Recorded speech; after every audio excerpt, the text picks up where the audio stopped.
Dear दोस्तों, कैसे हैं आप सभी का हमारे यूट्यूब चैनल ज्ञान एकेडमी में स्वागत है। और आप हमारी वीडियो में लास्ट तक बने रहिएगा और हमारी वीडियो को देखकर कमेंट में बताइए कि आपको यह टॉपिक समझ में आया कि नहीं आया। हम टॉपिक समझने से पहले ये पता करते हैं कि आज हम क्या सीखेंगे। जैसा कि हमने लास्ट क्लास में हिंदी व्याकरण की टॉपिक है एक अव्यय, उसके बारे में जाना था। अव्यय का शाब्दिक अर्थ जाना था। शाब्दिक अर्थ होता है जो खर्च ना हो, जो व्यय ना हो, है ना। और हम उसे दूसरे शब्दों से भी जानते हैं, दूसरे शब्द भी जानते हैं जिसका नाम है अवकारी शब्द, है ना। तो हम इन दो नामों से जानते हैं, पहला अव्यय या दूसरा है अवकारी अविकारी शब्द। तो चलिए अब आज हम अव्यय और अविकारी शब्दों के प्रकार जानते हैं। तो चलिए जानते हैं अविकारी या अव्यय के प्रकार। तो हमारा पहला प्रकार है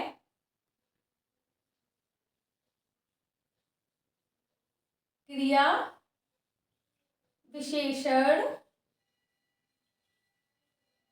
अव्यय।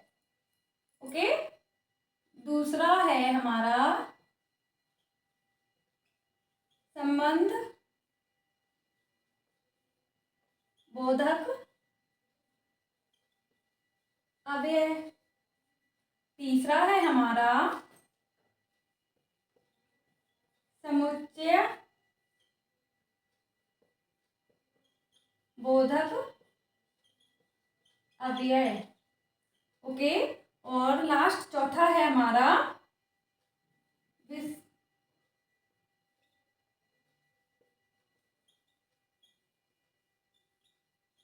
बोधक।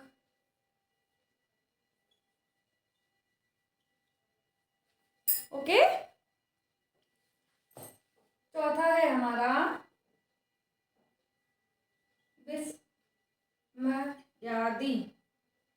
विस्मयादि बोधक अव्यय। तो चलिए हम इन सभी का एक एक उदाहरण जान लेते हैं। जैसे कि क्रिया विशेषण अव्यय, ऐसे अव्यय जो क्रिया की विशेषता बताते हैं, क्रिया से संबंध प्रकट करते हैं, उनको हम क्या कहते हैं, क्रिया विशेषण अव्यय, है ना। तो जैसे कि इसका एग्जाम्पल है बहुत दूर मत जाना। ओके, इसका एग्जाम्पल है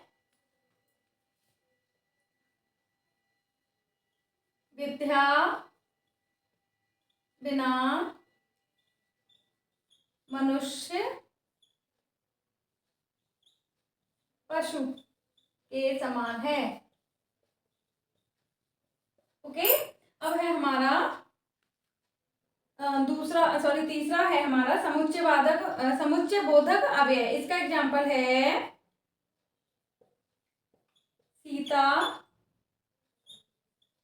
गीता बाजार गई। ओके, अब हमारा चौथा है विस्मयादि बोधक अव्यय। ऐसे बोधक शब्द, ऐसे अवयव शब्द जिनकी वजह से आश्चर्य होता है ना, या किसी भी तरीके का भाव प्रकट होता है, उन्हें हम क्या कहते हैं, विस्मयादि बोधक अव्यय। तो वो हम जानते हैं, वो है हे भगवान, यह क्या हो गया। आई होप आप सभी को समझ में आया होगा। और सिंपल सा है हमारा कि अवकारी शब्दों के प्रकार हैं क्रिया विशेषण अव्यय, दूसरा है संबंध बोधक अव्यय, तीसरा है समुच्चय बोधक अव्यय, और चौथा है हमारा विस्मयादि बोधक अव्यय या विस्मयादि बोधक अविकारी शब्द। तो आप लोगों को हमारी वीडियो कैसी लगी, अच्छी लगी हो तो लाइक करके शेयर ज़रूर करिएगा और कमेंट में हमें बताइएगा आपको क्या समझ में आया। और आप इसके और भी एग्जाम्पल हमें कमेंट में बता सकते हैं। Thank you.